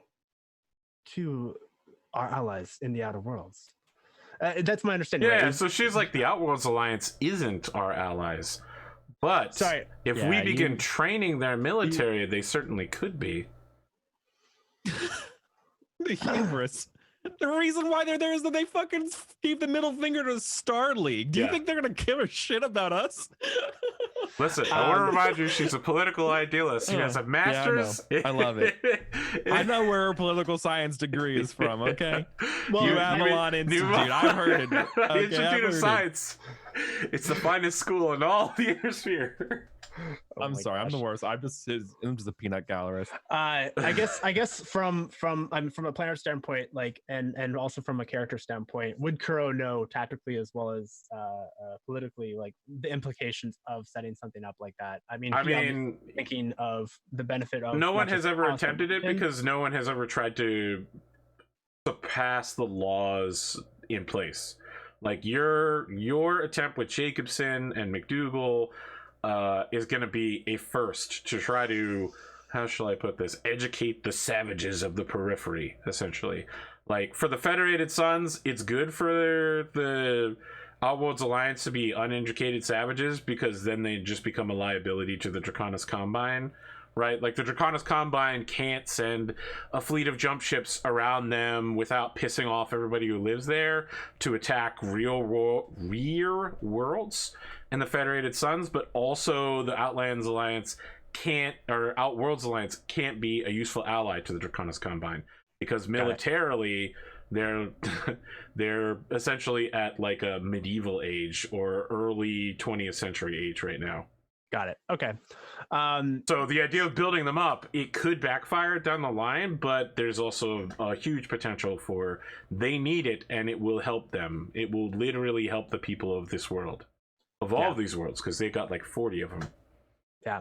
So I think that's kind of what Jana's behind goes into. She's like, I hadn't even considered this, and she, I don't know, she would pull something up to use as another board to begin the second conspiracy wall of like what are the second order differential consequences of trade with the Outworlds Alliance at this time. Okay, question: are we at my estate or at her estate? I assume you're on where we went honeymoon to, right? Like you leave your estate that night to go on the honeymoon. Yeah, fair enough. Yeah, so I was gonna make some joke about like, no, that's an ancient family heirloom. It's too late. It's got lipstick on it now. Oh no! That's a 12,000 legacy. That was from Terra. Yeah, that cup was from Terra. That laser was the first one ever built. No, okay, anyway. well, this is not Firefly. So Lazarus. No, anyway, I think we can end scene there. At, like Kuro and Jana just kind of scheming about how we're going to unite the people around this idea of bolstering trade, kind of with the outer worlds alliance. Yep. And maybe hide it from the fact that we're intending or trying to gain support with this idea of creating a coalition with them to protect the rear planets in some way, shape, or form. Okay. We still have a few minutes here if you all want to do your pre-Senate scheming. I think it's very clear you were all on different pages. Yeah, I think this is where we would have like there would be like the honeymoon period, and then we like quite literally, and then we kind of coalesce before the Senate. Can I say that this takes place on Sebastian Bassett's mega yacht, which you have to take a yacht to get to his yacht? Oh my god! I mean, or ride a helicopter and land on the helipad on the front of the ship. That works for it works for me because I want his vote. On a helicopter, yeah, or some VTOL craft with all their giant headsets. Yep. Wait a minute, doesn't Jana have like something that was dope as fuck? Yeah, she's a tank pilot. Never mind. Yeah, all right. It's Angelique who's the helicopter pilot. Right. Yeah, so I realized what I wanted to put forward. Finally, sorry, AP. Yeah. For everybody. So yeah, I would love to get audience thoughts. I want to vote to just recognize that the Arcades have some sort of like legal protections. You know? Like you want to vote for your workers? The, my Aki refugees Herzog. Yeah, the Aki Herzogs are like given better aid or treatment. Like, I mean, obviously, like I'm treating and caring for them already, but like in a way that they're more, I don't know what the word would be, but like they're like protected. You want to remove any impediments to their way, right? You want them to be seen as first class normal citizens, just like everybody else. Exactly. Yeah, exactly. Right. I want them to, and like I will, and part of that would be like I would pay for the like whatever the training, the graft that has to go into them being able to like get sworn in as like full-fledged citizens or whatever, right? Like I think I want that path to start happening and everyone recognize it. If you like tell us at this meeting, I think there's like a definite implied like, yeah, I'm okay with that. Just you vote for my thing, I'll vote for your thing. Yeah, this is the compromise. Well, what's your thing? Yeah. I mean, I think Lachlan will tell everyone at the table his idea. He'll let them know that he's decided to back off on the Senate president thing in exchange for getting rid of the. He got the censure taken care of. He will say he'll let everyone know that he talked to the chancellor and the chancellor approved of his plan and kind of let him know it's like basically his the way he would frame it to both Kuro and to Jasper, because he sees Jasper and Kuro both very much as like military people first and foremost still. Our brains are small when it comes to economics. Yeah, so the way he'll frame it is like, look, like I don't know for sure. I don't have anything to back this up, but this peace can only last so long. We're in a world that where everything goes to war eventually. And so his idea is like, let's use the time we have to just try to balloon the economy up as big and as fast and as hard as we possibly can, so that when the war hits, we're in like the biggest state we possibly can start at. That's his pitch. I think at this, Kuro would have kind of a good to look me. after having this is like after the conversation with John. Correct. So it's, so I think Kuro would have this look, and I do not disagree, which leads into my proposal. And he would lay out the idea around the educational materials, as well as just opening trade to the Outer Worlds Alliance, increasing trade. Let's go back to the opening trade thing. What about my tariffs? Right. So I think we like what's a good alternative that Jasper would propose to still earn you revenue in some way, shape, or form. Let me make sure that I'm clear on what exactly his tariffs are. I don't know. I thought it was movement within the planet. Yes, correct. It's protection. Trading off planet won't do anything to his. No, well, the thing is that when you have tariffs, they work both ways, which means that food that's going out, they're doing the same. Correct. No, I but just want to remind you that food is not a thing that gets transported by dropships. Right. So we don't like the stuff that we're tariffing is only interglobal trade. Right. And all of the intersector trade is items that have nothing to do with your tariffs. There is some tariffing of your exporting like farm equipment, like heavy machinery that your people build. Well, okay, yeah. Then here, just to speed things along, I would be totally cool then if you're willing. Like I was gonna say that that tariff money is going to me to pushing and giving education to the Herzogs. And so like if you make the conclusion that, you know, if you just throw a little bit of money my way, that would be like, that would cover that, then it's the same. I think what Kuro would propose is kind of an economic reform in preparation of, or an economic reform in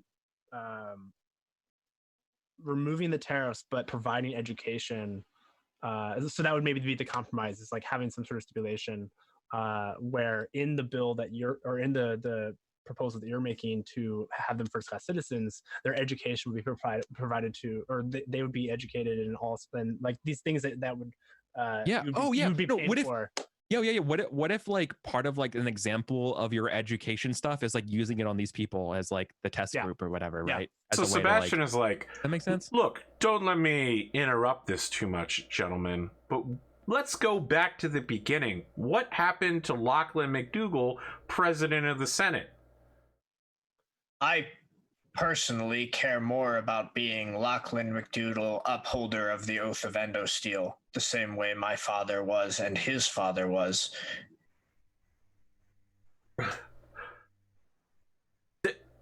He's just like in the completely shocked. These things had to be traded, Bassett. In the end, we end up with the same power that we would have, because now the Chancellor doesn't want to kill us all. He's an old man. He's an old man that has the power of the Regency. And wisdom of years. He can't even pilot a mech. His house's forces are nothing. We need to get this man out of politics. It's time for us, younger, fresher blood. Let me ask you a question, Sebastian. Would you rather the appearance of power or the actual power itself? I don't understand what power I'm getting out of this. It sounds like the rest of you have made deals but forgotten to include me in anything. I'm out here campaigning for you. Bassett, do you not realize that the plan that I'm proposing puts money in every single one of our pockets? Do you not understand that if we piss the Chancellor off enough to actually start acting in politics, then he becomes a whole lot more of an impediment than if we just let him play cozy in his role, pretending to be in charge of everyone while we make the rules? Make a negotiation check. Yeah, can they help? Yeah, tell me what you do to help. I think Kuro would basically.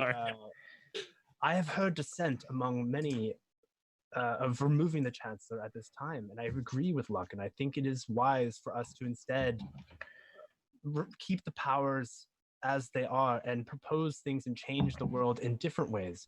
The true power is not in that role itself, but having the backing and the support of that role. Okay. Alrighty. What am I rolling here? You need negotiation. You have a +1 from Kuro, and you need to hit a 13 plus. Okay, I believe that I have Not gonna be easy. I don't think I have the negotiation skill. And this is really bad for you. Do you have XP you want to toss into it real quick? I believe that I spent. I have 6 free XP. Give your destiny the session. Yeah, I've got my reroll. That edge, yeah. I do have a +2 from charisma. Yeah, let's give it a whirl. You have a +3 and you need to hit a 10 plus. Okay. Let's give it the old. Well, hold on. I may be able to toss in a skill, man. It's only 2 to get +1 in there, and then if you do, I think it's total of 4. You can. No, I changed my mind. Here's what I'm going to do. What are you gonna do? I'm gonna just spend 6 XP right now to up my charisma by 1. Okay. That important, eh? Do 3 charisma. No, I was thinking about doing that anyway, and like this just kind of like made me want to actually do that. Okay, so now you have a +4, which means you hit a 9 on a dice. Come out, big money. That's 7. a 7. I will re-roll the 3. Okay. Banner needs a 5 on this die. 5 or 6. Wow, it happened. Okay. Good job, Commander. Thank you. He backs down. He says, all right. If you'll excuse me, gentlemen, I need to make some calls. Maybe start spinning down the Lachlan McDougal for president. Sounds like I need to have my social media team present me with a new public relations package for my upcoming media circuit. So I'll be back in just a few minutes. Please, feel free to use the amenities however you want. Much appreciated, Sebastian. Don't worry, we're going to be rich. I'm going to make you a very, very rich person. Even more rich than you currently powerful? are. Don't worry. Once the Senate sees where Lachlan McDougal can lead them, everyone will come around. He believes you because you sealed the deal with a roll. Now you just have to deliver. I also believe me. Yes, I know you do. This whole session has been a lot of people believing very highly in themselves in ways that reality might not reflect. Yeah, oh my god. Ooh, big oof. I don't see the problem. Said the man who spent half the day locked in a room with his wife. Oh boy. Wow, that was a scene. All right. Any final notes or anything at this meeting before we adjourn this session? I think. Well, no, because this is good. Yeah, I was gonna say like Kuro did something to check in with Jasper and Tamari, but it's not entirely relevant for a scene. I think that would have been maybe that's something to do at the beginning of the next session, but next session will be the Senate and then end of year. And then you're going to have to figure out whether or not you're dueling Yohei Genji, which seems to have been forgotten in the second hour of this episode. Lots going on, AP. There's a lot going on. Good. Yeah. Excellent. We gotta deal with the Senate and stuff, and then we'll deal with everything You're else. like, I gotta deal with the Senate, maybe make a kid, and then gotta worry about whether or not I'm killed Yohei Genji. You threw a lot at us. Yeah, and I gotta deal. I still need my wife's advice of what I should do about the duel. Yes. And then second of all, then I also gotta figure out Yeah. who's gonna pilot this dragon once I have it. Wow. So Man, what's it like having Dude, balls that talks. big? Yeah, Jesus. sharp talk. it will be my dragon. I'm killing him. I'm just kidding. They probably won't go to a duel. The war's probably gonna be like, we can't do it because we got a war coming. Yeah, I think Kuro, like in that little meeting, I think Kuro would have said something about that, but we can talk about that another time. Okay. Any final notes about this episode? I told everybody beforehand I wasn't feeling 100%. I've been really pushing it at shows lately, but I think I got everything I needed to out of this session. I think my greatest regret is Rosamund. I really feel like I did not get her out. I mean, it ended up becoming a screaming match, essentially, which is not where I wanted that to go. I think that's more Lachlan's fault. Go ahead, Eric. Go ahead. Dealing with 3 characters in like in a deep way in 2 hours is extremely hard. Like, it's very difficult. So let me tell you something. I had to do a lot of research about famous mistresses who ended up ruling their husband / escorts realms in the process, and I was like, that's this woman. She's that subtle. Maybe she wasn't beforehand, but she spent the last year preparing for this single conversation, and then it ended just being, do what I want. And you're like, no, you do what I want. So like I almost like that, because I feel like, kind of to Eddie's point, like it shows like something very unique that like Lachlan can bring out in people. Like if there's anyone who can like turn any conversation into like a pissing match where everyone walks away angry, it's Lachlan McDougall. It's very true. It's a special talent that we all hate. So yeah, I thought you did a great job. I really enjoyed this session. Yeah. I was this close of slapping Genji in the face, this close, but Jana calmed me down from it. So well done. That's good. Slapping Genji in the... Oh yeah.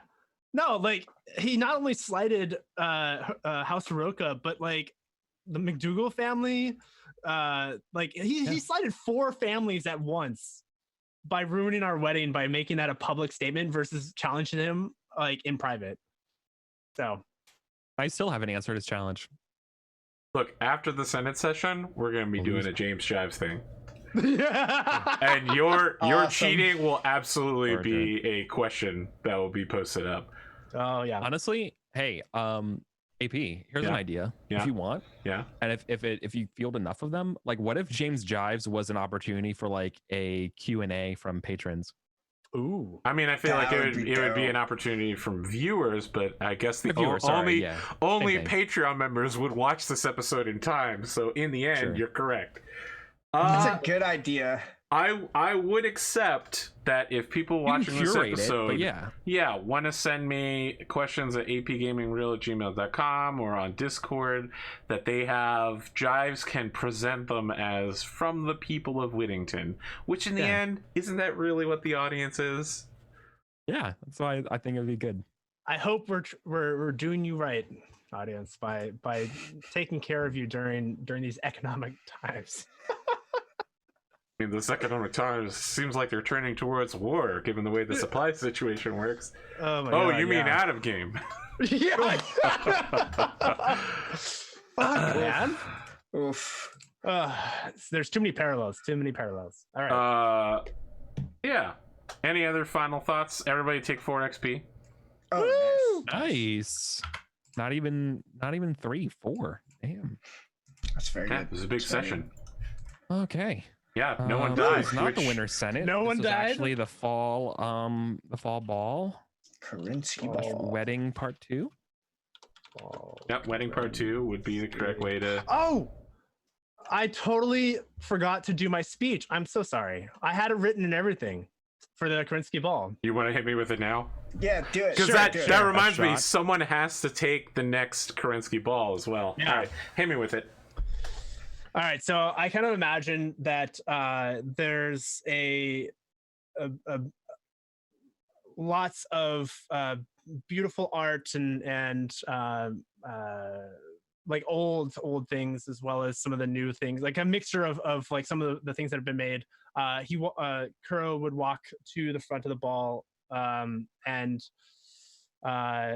clink the glass formally to address everyone's attention. First and foremost, I want to thank you all for attending this evening's auspicious events. We gather here today to celebrate the foundations of peace among the stars, fought for by valiant soldiers of the Star League led by General Kerensky. Peace, a precarious balance of ideals and compassion for others. To those whom would take on the mantle of respecting these values and hosting our future, I welcome you. And he would kind of like gesture to the others. Who among you would have the honor to take on the Kerensky Ball next year? How much did it cost you? Oh, we'll get to that. It's gonna be good. It's gonna be good. I might host it. If I take the deal, here's the thing. If I took the deal, I'd be like, I'll host it and I'll have Genji's house pay for it after I ran himself through the dirt. You're like, I'm gonna kill him, I'm gonna take his back, then I'm gonna make his house pay for it. Like, you want a wall somewhere in there too? You want to ruin someone's wedding, dude? Like, I'll do it. The least. No, I'll throw the ball. I'm not doing it. Okay. Yeah, we'll throw the McDougal ball. Okay. My the Hirokin communal dance hall is currently being occupied by the Akari Herzogs, so I can't I don't really have the space anymore. I've got a good idea for where Lachlan would host it, so okay. Yeah. Okay. We'll get there next year. When Trump, I was going Treaty of Versailles, but that's okay. It's fine. Sorry, my reference was more modern. We have to discuss about buying mechs, right? Yeah. So if you want to use assets to get mechs, that's what we do at the end of the year. If you want to use XP to get mechs, you can do that anytime. How many is there like? Yeah. What's the comparison between XP and assets to get mechs? So you can use assets to get mechs from anywhere across the inner sphere. If you tell me the model and it's relatively available, we make a roll, and if successful, you pay the money. If not, you pay a small fee. You pay like one asset just to even initiate the search. If you fail. XP, your mech selections are limited to Federated Suns and any potential Korean salvage, but you can just get it immediately. You know, it'll be a used mech from a secondhand dealer. Some guy with sleek back, greasy hair is trying to offer you 100,000 mile powertrain warranty. I'm just imagining some dude like. Can you tell I've recently been to used car dealerships? I just imagine a dude in a trench coat with like digital paper, just like you want to see the specs? Oh, he's giving you the record sheets. I'm actually thinking about buying an assault mech. Yeah, of course you are. You want to absolutely trash Genji. Yeah. No. I'm actually thinking about this will be my new family heraldic mech. Yeah. And this is the mech that I don't tote out like to every battle, but like this is like my when my life and family is on the line, this is the new one, and this is my legacy. So like is in the new mech. I mean, obviously, was considering that too. I will ride until I die. Right, like I'm riding Raiden. I'm a Hatchetman pilot. But having a maybe a Highlander or something like that as like my or a Battlemaster as like my next my year mech. You guys are all just gonna have Highlanders. No, AP, I promise you, I'm not gonna. I don't want to take it. Like I wouldn't bring that out to the Outworlds. Like that just it seems ridiculous. Like the drop fees alone would like kill it. But that's for like home defense and parades and stuff. You know, like this is your shotgun that you keep at home. Yeah. I just want a Highlander because of the name. Yeah. Like that's literally the only reason. Maybe. Well, no, I mean, this is it's the most ubiquitous like assault mech probably. Like everyone has one. Atlas it's super is the reliable. Most... I would agree that Highlander is like mercenary trash. Maybe like no, Atlas is frontline Korean workhorse. But yeah. Yes, it's also that the thing about the Highlander is it's famous because of the maneuver named after it and the fact that it's scary as fuck. Yeah, I don't know. I'll think about it. I've got a list. That's what I'm thinking. I can't afford what's your assault mech? What are you getting? We got 2 Highlanders. What are you gonna blow out here with? Oh man, I It's don't like- know. Like I was given so many great yeah, suggestions. just Banshee. Ooh, You just- ours blew up. Hold on, AP. Ours blew up. Like our family's mechs blew up. Like Yeah, we it's have true. to. We actually Correct. have to replace them. Correct. If, Like, if Eric is getting the What about that? Highlander, I'll get a king crab. You burn your XP. Yeah, okay, that's not don't exist available. yet. They're king crabs do exist, but they're all relics. I'll yeah, they're invent all one. like Not, yeah, they're they're not they're available for SLDF. sale. Yeah. You have to find them in SDLF mothball bunkers. Well, let's go looking. Oh my god. That said, someone was designing a map for an SDLF bunker. Maybe Yeah, but that'll that be also your means we have adventure to for fight one the day. SLDF drones that are around them, which Oh are yeah, the Reagan Space Defense System. That's no We got- problem. it's fine. Just We'll be imagine fine. nuclear bombs that are that's what striking. Kerensky fought to fight. Yeah, We'll be fine. It's Yeah, with nuclear Kerensky at bombs the strapped to bottom, we don't have a chance. maneuverable little ships. Their only purpose is to fly next to you and explode in space. As long as at the end of this, I have a king crab that I can gift to my children. That's all that really matters. What if it's just Oh a my regular crab? Not a king crab, it's just a regular crab. Less king, more crab. It sounds like you're trying to bait and switch me here now, AP. Look, 50 tons is really just 100 tons, but, you know, more fun sized. AP. I want to know when you bring in Comstar into the game. What Comstar's doing in our game right now? Comstar's already been in the game. You just haven't been Yeah, I paying got attention. a message from one of them. Yeah. Oh, okay. Comstar is absolutely keeping track of all of Xenia's shenanigans, don't worry. Oh boy. Sure, but okay. I figured Comstar is the one who blew up everybody. That's what they would do. Wow, listen to this Comstar racist right here. Oh, listen to this Jesus. fucking World of Blakest GM. We got a YB GM here, everybody. Oh my god. All right. I never stand for You the heard word it, of Blake, James sir. Jive, there you go. You heard it here first. James Jive. I mean, in all fairness- Blakest GM. In all fairness, like Kuro 100% would have had himself and like a team of his like ninja specialists looking into on the sidelines the bombing and what's going on there. Sure, we'll talk about that at the end of the year then. Remind me about that, and I'll you try. can make an investigation check. All right, that's Yeah. it. Have a good afternoon, friends. All right. Okay, everyone.